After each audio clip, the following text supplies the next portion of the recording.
The Wonderful Wizard of Oz by L.Frank Baum. Read to you by Melissa Abrams. Chapter 11. The Wonderful City of Oz. Even with eyes protected by the green spectacles, Dorothy and her friends were at first dazzled by the brilliancy of the wonderful city. The streets were lined with beautiful houses, all built of green marble and studded everywhere with sparkling emeralds. They walked over a pavement of the same green marble, and where the blocks were joined together were rows of emeralds set closely and glittering in the brightness of the sun. The window panes were of green glass. Even the sky above the city had a green tint, and the rays of the sun were green. There were many people, men, women, and children, walking about, and these were all dressed in green clothes and had greenish skins. They looked at Dorothy and her strangely assorted company with wondering eyes, and the children all ran away and hid behind their mothers when they saw the lion, but no one spoke to them. Many shops stood in the street, and Dorothy saw that everything in them was green. Green candy and green popcorn were offered for sale, as well as green shoes, green hats, and green clothes of all sorts. At one place, a man was selling green lemonade. When the children bought it, Dorothy could see that they paid for it with green pennies. There seemed to be no horses nor animals of any kind. The men carried things around in little green carts, which they pushed before them. Everyone seemed happy and contented and prosperous. The guardian of the gates led them through the streets until they came to a big building exactly in the middle of the city, which was the Palace of Oz, the Great Wizard. There was a soldier before the door, dressed in a green uniform and wearing a long green beard. "Here are the strangers," said the guardian of the gates to him, "and they demand to see the Great Oz." "Step inside," answered the soldier, "and I will carry your message to him." So they passed through the palace gates and were led into a big room with a green carpet and lovely green furniture set with emeralds.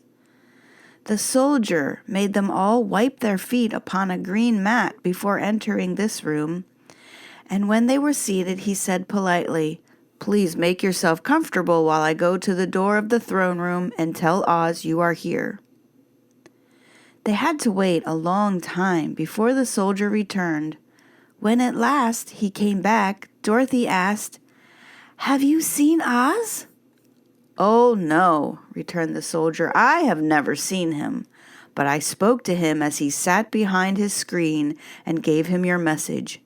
He said he will grant you an audience, if you so desire, but each of you must enter his presence alone, and he will admit but one each day.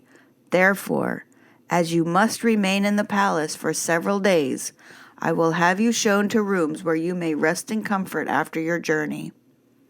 "Thank you," replied the girl. "That is very kind of Oz." The soldier now blew upon a green whistle, and at once a young girl, dressed in a pretty green silk gown, entered the room. She had lovely green hair and green eyes, and she bowed low before Dorothy as she said, "Follow me, I will show you your room." So Dorothy said goodbye to her friends except Toto, and taking the dog in her arms, followed the green girl through 7 passages and up 3 flights of stairs until they came to a room at the front of the palace. It was the sweetest little room in the world, with a soft, comfortable bed that had sheets of green silk and a green velvet counterpane. There was a tiny fountain in the middle of the room that shot a spray of green perfume into the air to fall back into a beautifully carved green marble basin. Beautiful green flowers stood in the windows, and there was a shelf with a row of little green books. When Dorothy had time to open these books, she found them full of queer green pictures that made her laugh. They were so funny. In a wardrobe there were many green dresses made of silk and satin and velvet, and all of them fitted Dorothy exactly. "Make yourself perfectly at home," said the green girl, "and if you wish for anything, ring the bell. Oz will send for you tomorrow morning." She left Dorothy alone and went back to the others. These she also led to rooms, and each one of them found himself lodged in a very pleasant part of the palace. Of course, this politeness was wasted on the Scarecrow, for when he found himself alone in his room, he stood stupidly in one spot just within the doorway to wait till morning. It would not rest him to lie down, and he could not close his eyes, so he remained all night staring at a little spider which was weaving its web in a corner of the room, just as if it were not one of the most wonderful rooms in the world. The Tin Woodman lay down on his bed from force of habit, for he remembered when he was made of flesh, but not being able to sleep, he passed the night moving his joints up and down to make sure they kept in good working order. The lion would have preferred a bed of dried leaves in the forest, and did not like being shut up in a room. But he had too much sense to let this worry him, so he sprang upon the bed and rolled himself up like a cat and purred himself asleep in a minute. The next morning, after breakfast, the Green Maiden came to fetch Dorothy, and she dressed her in one of the prettiest gowns, made of green brocaded silk. Dorothy put on a green silk apron and tied a green ribbon around Toto's neck, and they started for the throne room of the Great Oz. First they came to a great hall in which were many ladies and gentlemen of the court, all dressed in rich costumes. These people had nothing to do but talk to each other, but they always came to wait outside the throne room every morning, although they were never permitted to see Oz. As Dorothy entered, they looked at her curiously, and one of them whispered, "Are you really going to look upon the face of Oz the Terrible?" "Of course," answered the girl, "if he will see me." "Oh, he will see you," said the soldier who had taken her message to the wizard. "Although he does not like to have people ask to see him. Indeed, at first he was angry and said I should send you back where you came from.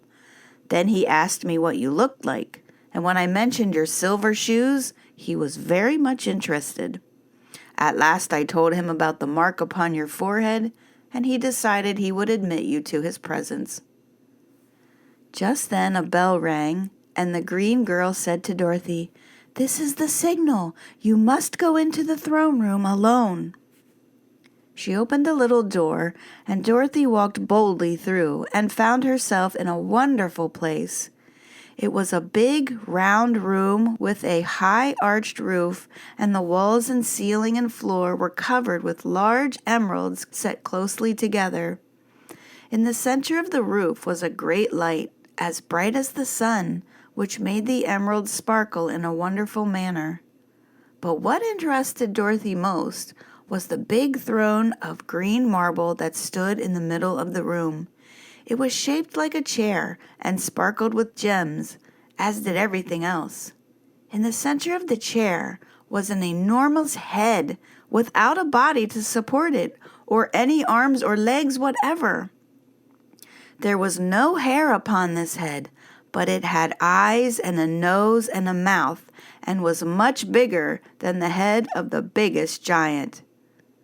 As Dorothy gazed upon this in wonder and fear, the eyes turned slowly and looked at her sharply and steadily.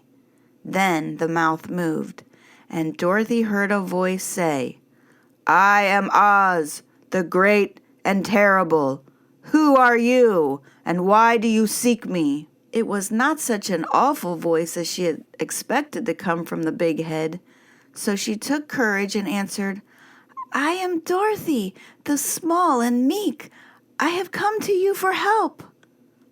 The eyes looked at her thoughtfully for a minute. Then said the voice, "Where did you get the silver shoes?"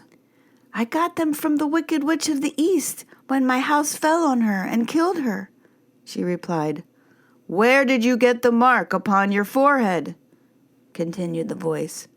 "That is where the good witch of the north kissed me when she bade me goodbye and sent me to you," said the girl. Again the eyes looked at her sharply, and they saw she was telling the truth. Then Oz asked, "What do you wish me to do?" "Send me back to Kansas, where my Aunt Em and Uncle Henry are," she answered earnestly.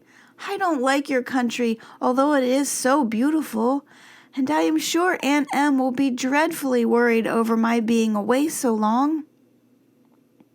The eyes winked 3 times, and then they turned up to the ceiling and down to the floor and rolled around so queerly that they seemed to see every part of the room, and at last they looked at Dorothy again.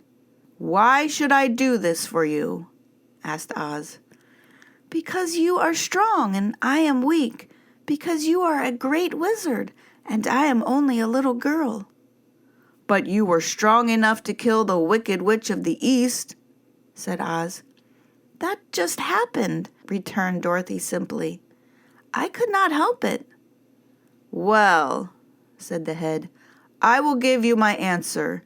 You have no right to expect me to send you back to Kansas unless you do something for me in return.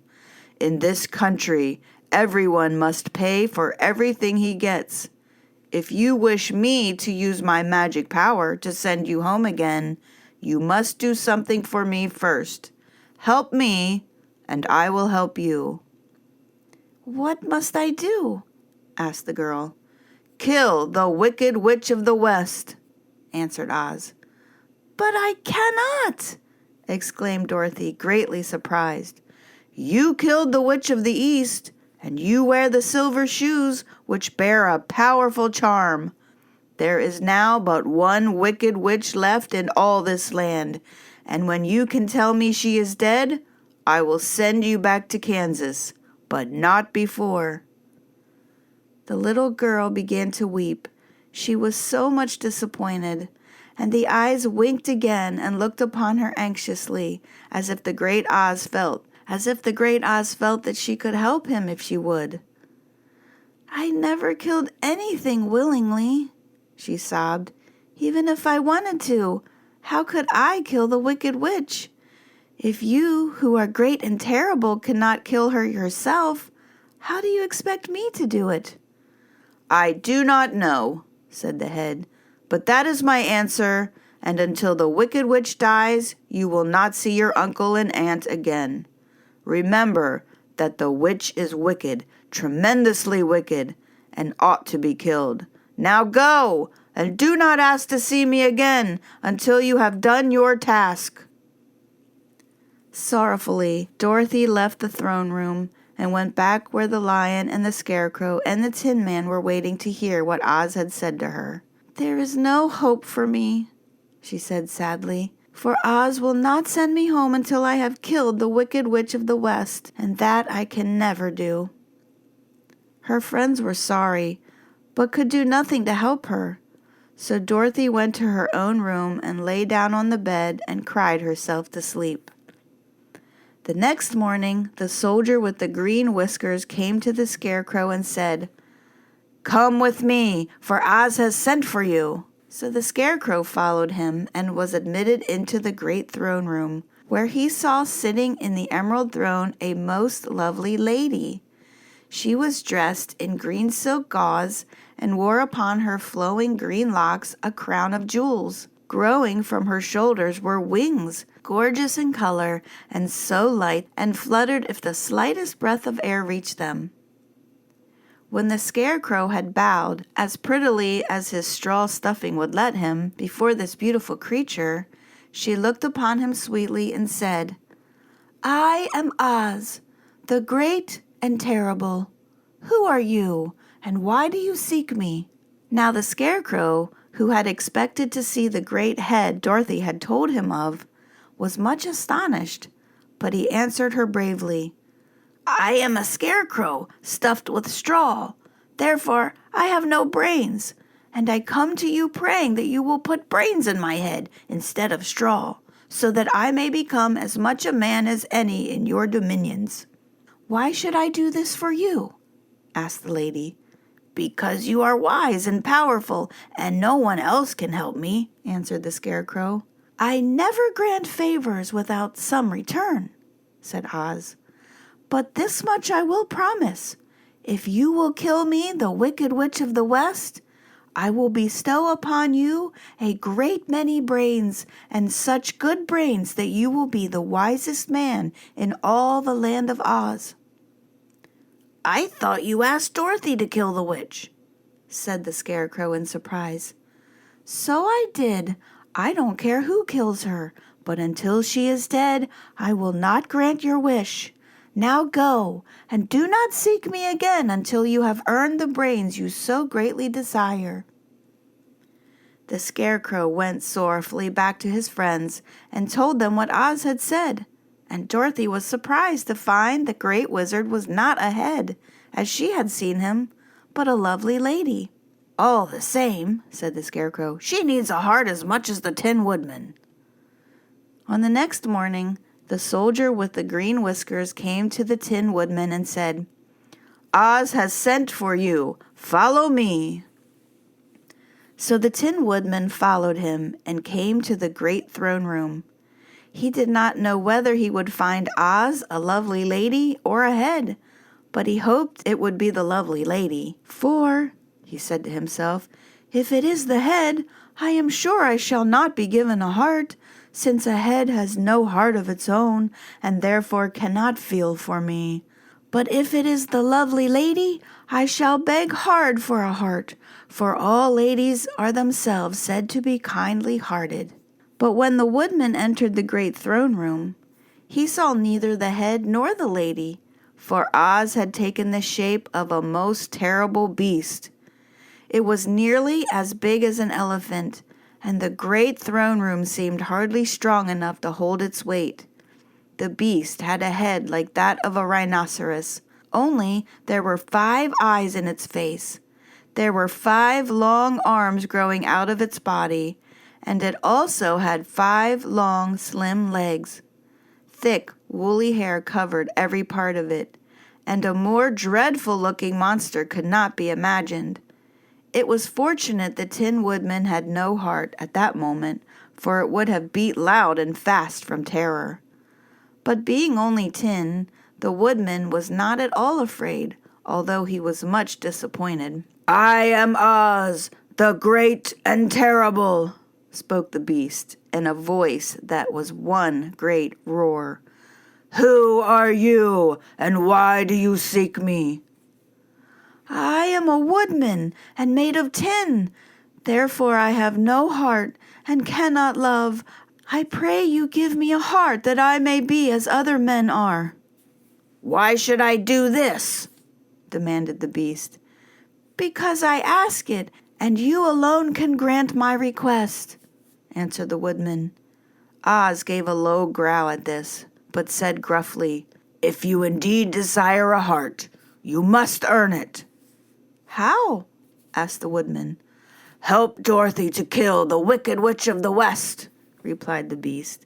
"When the witch is dead, come to me, and I will then give you the biggest and kindest and most loving heart in all the land of Oz." So the Tin Woodman was forced to return sorrowfully to his friends and tell them of the terrible beast he had seen. They all wondered greatly at the many forms the great wizard could take upon himself, and the Lion said, "If he is a beast, when I go to see him, I shall roar my loudest and so frighten him that he will grant all I ask. And if he is a lovely lady, I shall pretend to spring upon her and so compel her to do my bidding. And if he is the great head, he will be at my mercy, for I will roll this head all about the room until he promises to give us what we desire. So be of good cheer, my friends, for all will yet be well." The next morning, the soldier with the green whiskers led the Lion to the great throne room and bade him enter the presence of Oz. The Lion at once passed through the door, and glancing around, saw to his surprise that before the throne was a ball of fire, so fierce and glowing he could scarcely bear to gaze upon it. His first thought was that Oz had by accident caught on fire and was burning up.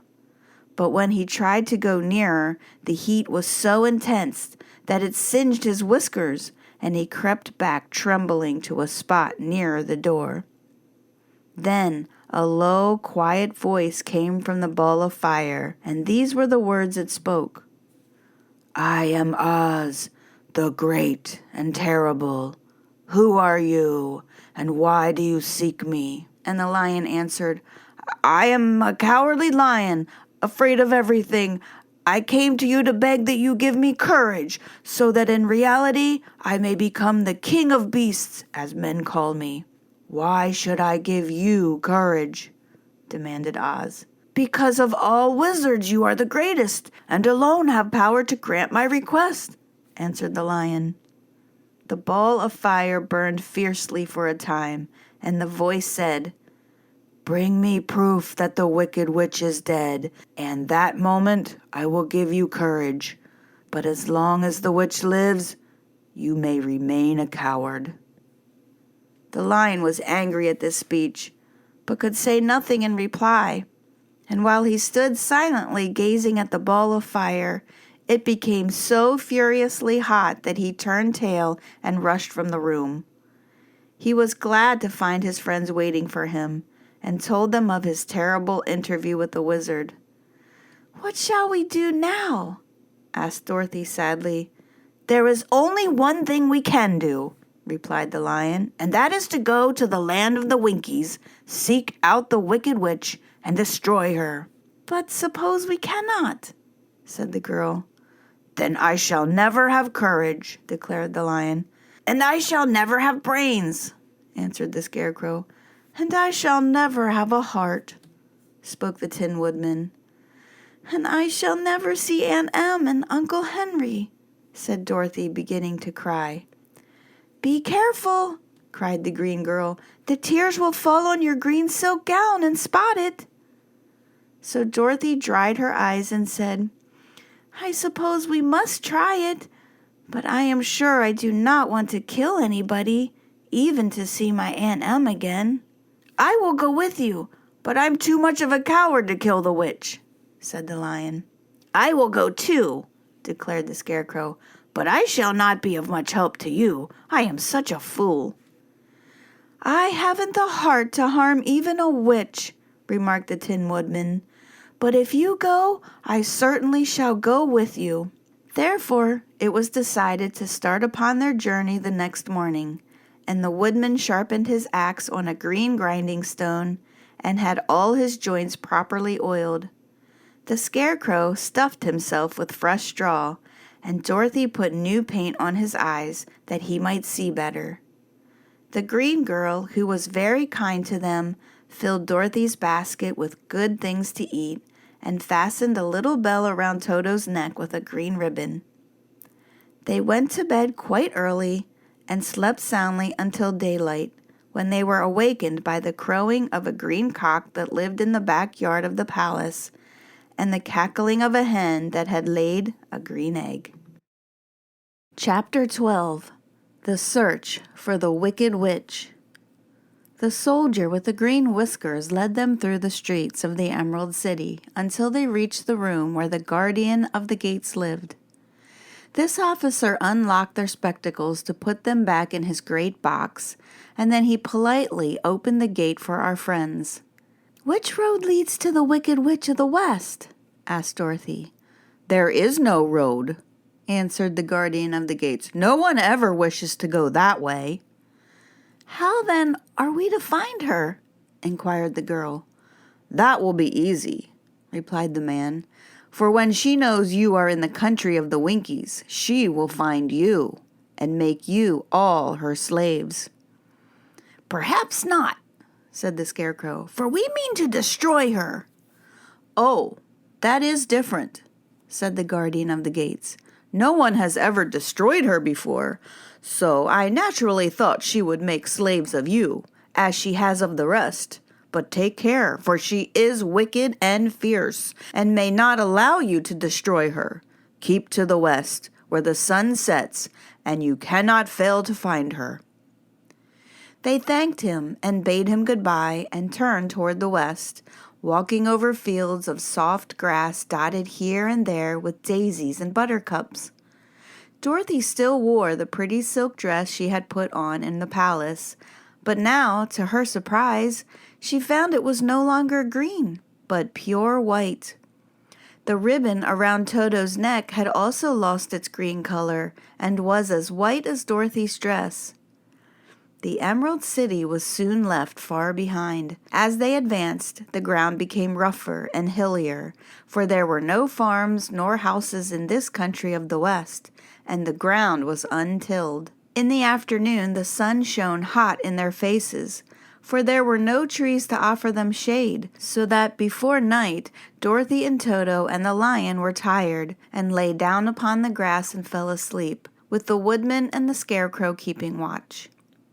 Now the Wicked Witch of the West had but one eye, yet that was as powerful as a telescope and could see everywhere. So, as she sat in the door of her castle, she happened to look around and saw Dorothy lying asleep with her friends all about her. They were a long distance off, but the Wicked Witch was angry to find them in her country, so she blew upon a silver whistle that hung around her neck. At once there came running to her from all directions a pack of great wolves. They had long legs and fierce eyes and sharp teeth. "Go to those people," said the witch, "and tear them to pieces." "Are you not going to make them your slaves?" asked the leader of the wolves. "No," she answered. "One is of tin and one of straw. One is a girl and another a lion. None of them is fit to work, so you may tear them into small pieces." "Very well," said the wolf, and he dashed away at full speed, followed by the others. It was lucky the Scarecrow and the Woodman were wide awake and heard the wolves coming. "This is my fight," said the Woodman, "so get behind me, and I will meet them as they come." He seized his axe, which he had made very sharp, and as the leader of the wolves came on, the Tin Man swung his arm and chopped the wolf's head from its body so that it immediately died. As soon as he could raise his axe, another wolf came up, and he also fell under the sharp edge of the Tin Woodman's weapon.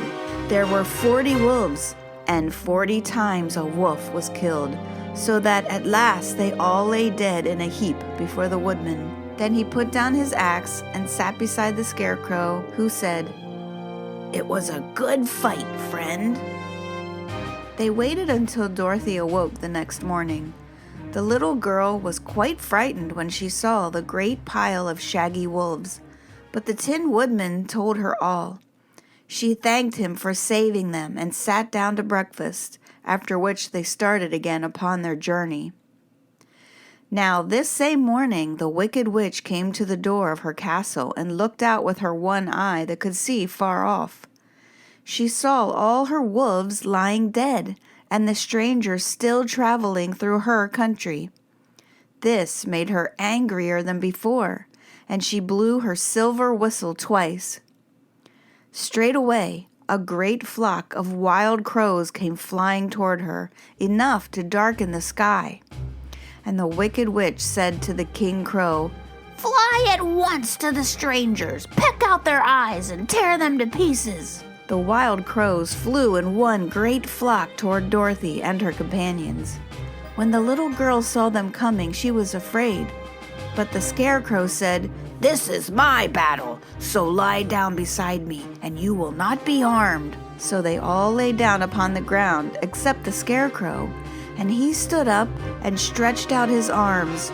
And when the crows saw him, they were frightened, as these birds always are by scarecrows, and did not dare to come any nearer. But the King Crow said, "Ah, it is only a stuffed man. I will peck out his eyes." The King Crow flew at the Scarecrow, who caught it by the head and twisted its neck until it died.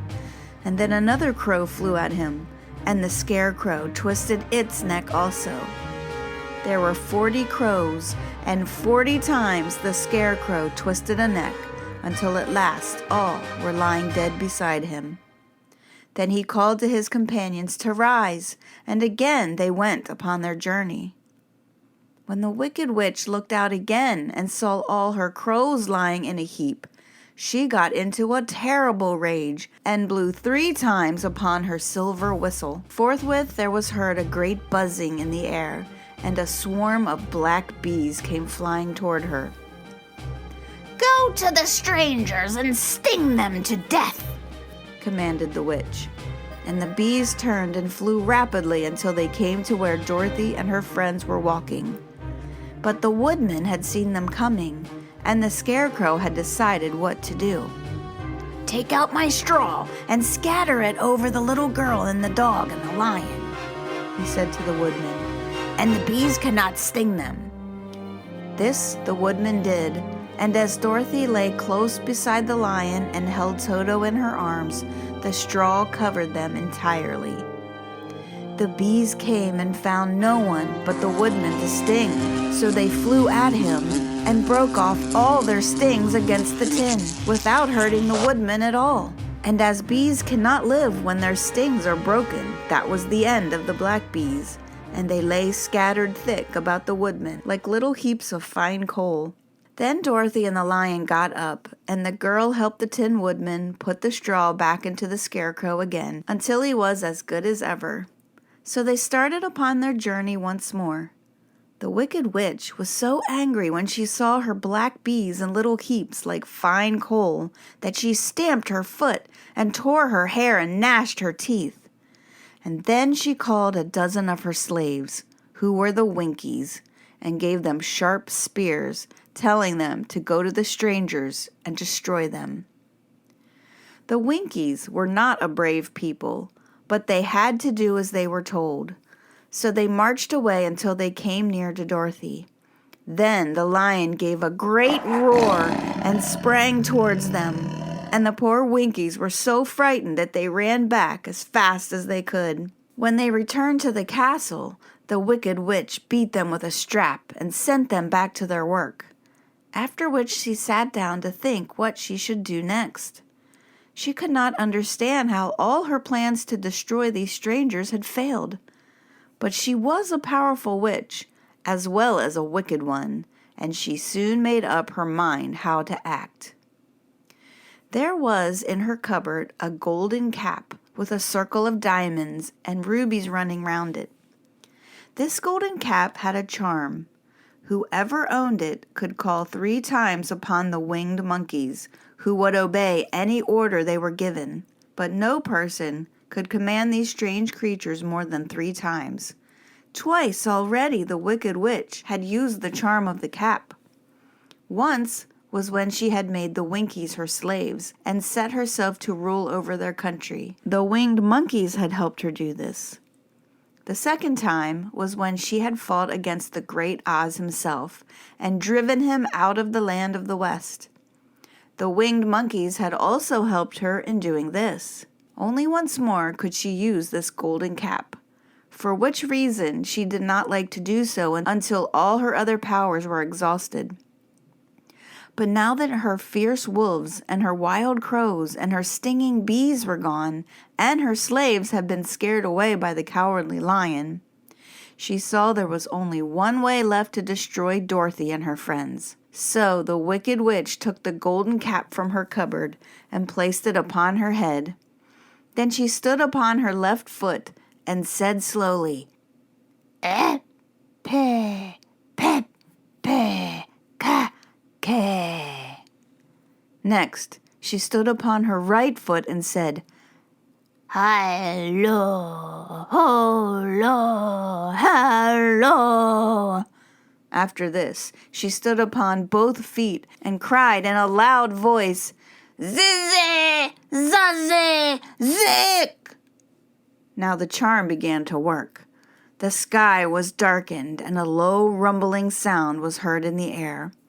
There was a rush of many wings, a great chattering and laughing, and the sun came out of the dark sky to show the wicked witch surrounded by a crowd of monkeys, each with a pair of immense and powerful wings on its shoulders. One, much bigger than the others, seemed to be their leader. He flew close to the witch and said, "You have called us for the 3rd and last time." What do you command? Go to the strangers who are within my land and destroy them, all except the lion, said the Wicked Witch. Bring that beast to me, for I have a mind to harness him like a horse and make him work. Your command shall be obeyed, said the leader. Then with a great deal of chattering and noise, the winged monkeys flew away to the place where Dorothy and her friends were walking. Some of the monkeys seized the Tin Woodman and carried him through the air until they were over a country thickly covered with sharp rocks. Here they dropped the poor woodman, who fell a great distance to the rocks, where he lay so battered and dented that he could neither move nor groan. Others of the monkeys caught the Scarecrow, and with their long fingers pulled all of the straw out of his clothes and head. They made his hat and boots and clothes into a small bundle and threw it into the top branches of a tall tree. The remaining monkeys threw pieces of stout rope around the lion and wound many coils about his body and head and legs until he was unable to bite or scratch or struggle in any way. Then they lifted him up and flew away with him to the witch's castle, where he was placed in a small yard with a high iron fence around it so that he could not escape. But Dorothy they did not harm at all. She stood with Toto in her arms, watching the sad fate of her comrades and thinking it would soon be her turn. The leader of the winged monkeys flew up to her, his long, hairy arms stretched out, and his ugly face grinning terribly. But he saw the mark of the good witch's kiss upon her forehead and stopped short, motioning the others not to touch her. "We dare not harm this little girl," he said to them, "for she is protected by the power of good, and that is greater than the power of evil. All we can do is to carry her to the castle of the Wicked Witch and leave her there." So carefully and gently they lifted Dorothy in their arms and carried her swiftly through the air until they came to the castle, where they set her down upon the front doorstep. Then the leader said to the witch, "We have obeyed you as far as we were able. The Tin Woodman and the Scarecrow are destroyed, and the lion is tied up in your yard. The little girl we dare not harm, nor the dog she carries in her arms. Your power over our band is now ended, and you will never see us again." Then all the winged monkeys, with much laughing and chattering and noise, flew into the air and were soon out of sight. The Wicked Witch was both surprised and worried when she saw the mark of Dorothy's forehead, for she knew well that neither the winged monkeys nor she herself dare hurt the girl in any way. She looked down at Dorothy's feet, and seeing the silver shoes, began to tremble with fear, for she knew what a powerful charm belonged to them. At first the witch was tempted to run away from Dorothy, but she happened to look into the child's eyes and saw how simple the soul behind them was, and that the little girl did not know of the wonderful power the silver shoes gave her.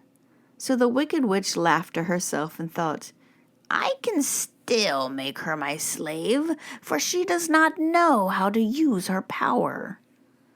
Then she said to Dorothy harshly and severely, Come with me and see that you mind everything I tell you, for if you do not, I will make an end of you, as I did of the Tin Woodman and the Scarecrow. Dorothy followed her through many of the beautiful rooms in her castle until they came to the kitchen, where the witch bade her clean the pots and kettles and sweep the floor and keep the fire fed with wood. Dorothy went to work meekly, with her mind made up to work as hard as she could, for she was glad that the Wicked Witch had decided not to kill her. With Dorothy hard at work, the witch thought she could go into the courtyard and harness the cowardly lion like a horse. It would amuse her, she was sure, to make him draw her chariot whenever she wished to go to drive. But as she opened the gate, the lion gave a loud roar and bounded at her so fiercely that the witch was afraid and ran out and shut the gate again. If I cannot harness you, said the witch to the lion, speaking through the bars of the gate, I can starve you. You shall have nothing to eat until you do as I wish. So after that she took no food to the imprisoned lion, but every day she came to the gate at noon and asked, "Are you ready to be harnessed like a horse?" And the lion would answer, "No. If you come in this yard, I will bite you." The reason the lion did not have to do as the witch wished was that every night, while the woman was asleep, Dorothy carried him food from the cupboard. After he had eaten, he would lie down on his bed of straw, and Dorothy would lie beside him and put her head on his soft, shaggy mane while they talked of their troubles and tried to plan some way to escape. But they could find no way to get out of the castle, for it was constantly guarded by the yellow Winkies, who were the slaves of the Wicked Witch, and too afraid of her not to do as she told them. The girl had to work hard during the day, and often the witch threatened to beat her with the same old umbrella she always carried in her hand. But, in truth, she did not dare to strike Dorothy because of the mark upon her forehead. The child did not know this, and was full of fear for herself and Toto. Once the witch struck Toto a blow with her umbrella, and the brave little dog flew at her and bit her leg in return. The witch did not bleed where she was bitten, for she was so wicked that the blood in her had dried up many years before. Dorothy's life became very sad as she grew to understand that it would be harder than ever to get back to Kansas and Aunt Em again. Sometimes she would cry bitterly for hours, with Toto sitting at her feet and looking into her face, whining dismally to show how sorry he was for his little mistress. Toto did not really care whether he was in Kansas or the land of Oz, so long as Dorothy was with him. But he knew the little girl was unhappy, and that made him unhappy too. Now the Wicked Witch had a great longing to have for her own the silver shoes, which the girl always wore. Her bees and her crows and her wolves were lying in heaps and drying up, and she had used up all the power of the golden cap. But if she could only get hold of the silver shoes, they would give her more power than all the other things she had lost. She watched Dorothy carefully to see if she ever took off her shoes, thinking she might steal them. But the child was so proud of her pretty shoes that she never took them off except at night and when she took her bath. The witch was too afraid of the dark to dare go in Dorothy's room at night to take the shoes, and her dread of water was greater than her fear of the dark, so she never came near when Dorothy was bathing. Indeed, the old witch never touched water, nor ever let water touch her in any way. But the wicked creature was very cunning, and she finally thought of a trick that would give her what she wanted. She placed a bar of iron in the middle of the kitchen floor, and then by her magic arts made the iron invisible to the human eyes, so that when Dorothy walked across the floor, she stumbled over the bar, not being able to see it, and fell at full length. She was not much hurt, but in her fall one of the silver shoes came off, and before she could reach it, the witch had snatched it away and put it on her own skinny foot.